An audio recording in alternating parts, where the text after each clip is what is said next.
今回は実はホンダの NSX 初代 NSX こちらに試乗させていただく機会をいただきましたので NSX の紹介をしたいと思います。NSX は1990年にデビューして、2005年まで、作られていました。15年と非常に長い間作られていたスポーツカーです。その間に1992年に初代タイプ R、2002年に2代目のタイプ R、で他に T バールーフのタイプ T とか、スパルタンなモデルのタイプ S、でさらにタイプ R のように非常にスパルタンなタイプ S0 というものが、ラインナップされていました。で今回乗せていただいたのは、ノーマルの NSX なんですけど、エンジンが C30A、横置きのエンジンで、ウェットサンプオイルパンがエンジンの下にあるウェットサンプなので重心は若干高めになります。エンジン高がちょっと高いので、コーナリング、こういったコーナリング切り込んだ時にちょっと後ろが遅れてついてくるような感覚が少しありました。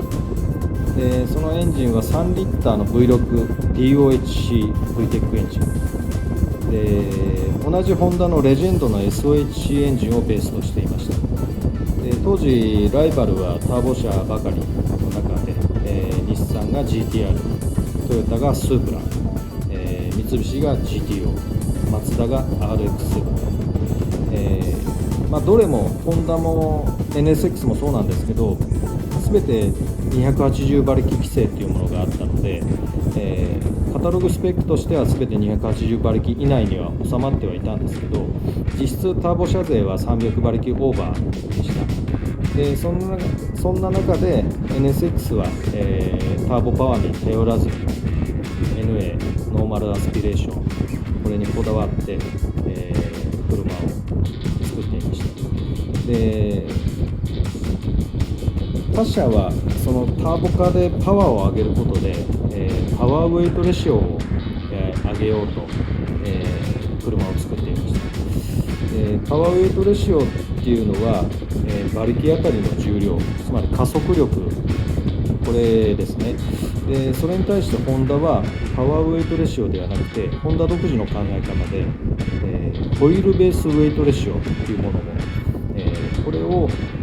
編み出して、車作りをしていたそうです。でこのホイールベースウェイトレシオは何かっていうとシャープさとか車の動きのシャープさとか、コーナリング中の安定感とかつまりハンドリングを、表す数値になります。ホイールベースウェイトレシオの求め方なんですけど車重割るホイールベースこれで簡単に求めることができます。ちなみに NSX が、0.52、タイプ R になると 0.48 と非常にこれ優秀な数値です。でさらに実は優秀なのがアルファロメオにいまして我が 4C これが 0.44 と素晴らしい数値です。でちなみに 8C が 0.53、ジュリアの今話題のジュリア GTA これが 0.57、 GTAM になると少し改善して 0.56、 やはり軽量化された分改善していま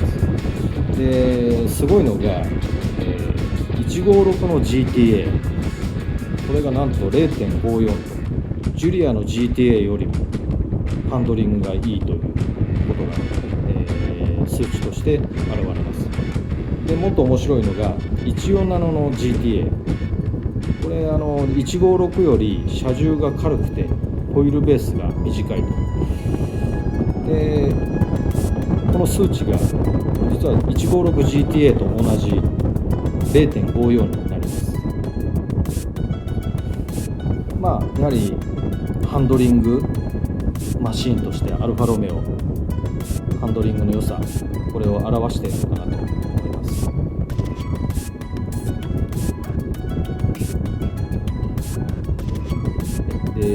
ミッションについてなんですけど NA1 型は初期型は5速ミッションです。で後期型になると6速になったりするんですけど今回 NA1 型なので高速なのかなと思ったら、実は後期型の6速ミッションに乗せ替えてあって、若干クロスしてるんですかね。非常に小気味よく、こういった峠なんか2速3速気持ちよく流せました。ただシフトノブがちょっと長いので、ストロークがその分ちょっと長く感じるような、フィーリングでした。ただし映像見てて分かると思うんですけど、シフトノブが全くぐらついていない、取り付けの剛性が非常にミッションの取り付け剛性が非常に高いんだと思います。なので、すごく節度感があってコクッとギアが入るような感じで、運転がすごくしやすくて楽しいフィーリングです。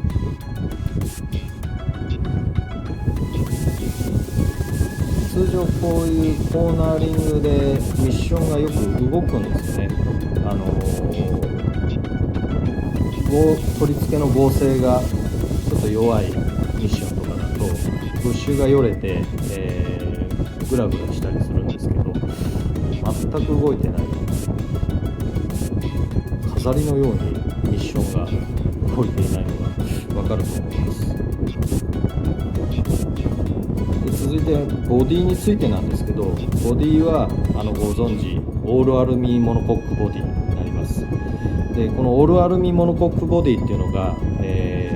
この NSX が実は世界初の試みでした。こ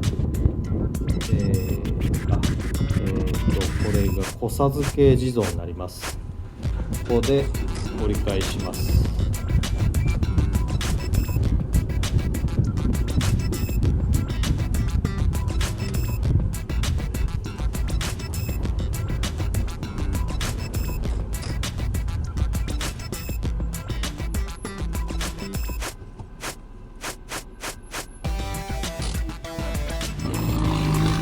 ここからは、私の 4C に、前を先導してもらいます。さっきちょっと触れましたけど、ボディについてですね、オールアルミボディ、オールアルミモノコックボディというのが、世界初のボディです。でこの NSX のためにホンダは専用の NSX 専用工場を作りました。それが、ホンダ車乗りでは有名な栃木製作所高根沢工場、これ後に S2000 とかインサイトなんかも、ラインで作られていたそうですけど、この工場っていうのが非常に特殊な工場で、量産車の工場としては異例で、特にこの NSX はベルトコンベヤーを一切使用していなかったそうです。で通常はベルトコンベヤーでこう車体が流れてきたり、シャシーなんか流れてきたりして、職人さんが流れ作業で車を組み立てていくというような、感じだと思うんですけど、 NSX については、そういったベルトコンベヤーがないので、1台の車に職人さんが専属の職人さんが何人かついて、その1台を仕上げていくというような車作りをしていたそうです。やはりその職人さんも非常に数が限られた少ない人数でやっていたので、当初は NSX 当初は1日25台しか作れなかったそうです。これが後に増員して、倍ぐらいまで増えたそうですけど、いかに特殊な車だったか、スペシャルな車だったのかっていうのがそういうところからも分かると思います。で面白いのが 4C も実は同じような車の組み立て方、作り方をしていて、ベルトコンベヤーは使っていません。私の動画でも過去に上げさせていただきましたけど、職人さんが本当にこうぐるぐる回転するボディにこう組み付けて、ジグを使って組み付けていくというような手作業で、悪く言えば効率の悪い車作りなんですけど、よく言えばもう一台一台丁寧に車を作っていく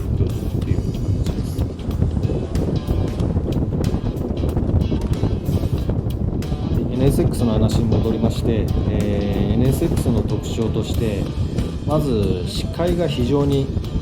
良かったです。運転していて前後左右もうすべて視覚が非常に少ない、それが第一印象でした。4C はその正反対でもう真後ろとか斜め後ろとかもう絶望的に見えないんですけど、その辺 NSX は非常によく見えます。特に前はダッシュボードが非常に低いんですよね。なのでもう路面の様子をつかみ取りやすいというか見やすくて、さらにボンネットが非常に低いので 4C は意外とボンネット高さあるんですね。 MR にしては高さあると思います。NSX のその低さからヘッドライトが今はなきリトラクタブルヘッドライトです。でこれなんでリトラクタブルが当時結構生まれたかというと、やはりデザイン的なところもあったと思うんですけど、これだけボンネットが低いと、ヘッドライトがどうしても低い位置に行ってしまって後軸が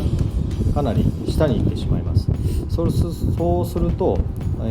法規制としてやはり車検通らなくなってしまうので、そこをどうにかするために、ボンネットの上にぴょこんと、ヘッドライトが飛び出るようになったのが、リトラクタブルが生まれた経緯と聞いたことがあります。ただそれは正直言い訳なのかなと。講義型の NSX で、同じようなデザインで固定式のヘッドライトに作ることができたんで、そうは言ってもやはりリトラクタブルっていうのは憧れでまた復活してほしいなと思います。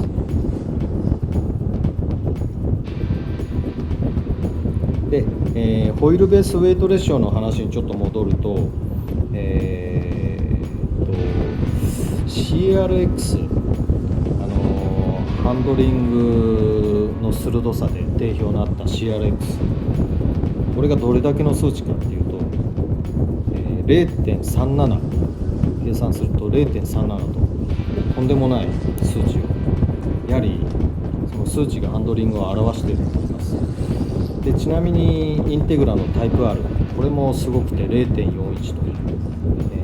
非常に素晴らしい数値です。でちょっと規格外なのが、スーパーセブン、これが 0.22 ともう完全にフォーミュラの域です。でちなみに同じロータスのエキシージが、初期型が 0.30 で最終型になるとやはりちょっとパワーもあるので安定感を、出したんだと思いますけど、数値としては悪くなってしまいますけど 0.49 と、それでもNSX のタイプ R と遜色ない、ハンドリングを実現しているということになります。もうまさにハンドリングバイロータス、いかにロータスがハンドリングにこだわった車作りかで、ホイールベースウェイトレシオっていうのはホンダが導き出した、数値ではあるんですけど、こう見ていくと、結局海外のスポーツカーもその数値で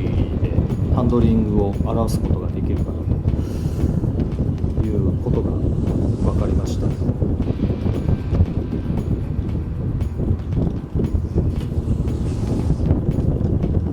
でそれと同時にやはり 4C のハンドリングの良さ、アシストのないハンドルっていうか、ステアリングなんですけど、動いてしまうと重捨て運転したことある方だったら分かっていただけると思うんですけど、動いてしまうと非常に逆に軽くなるんですよね。ただ軽すぎず、しっかりグリップ感もあるようなハンドリングをしてくれます。旭峠駐車場に帰ってきました。今回 NSX、 貴重な NSX を試乗させていただいて、友達の A さん本当にありがとうございました。やば楽しい。非常に楽しかったです。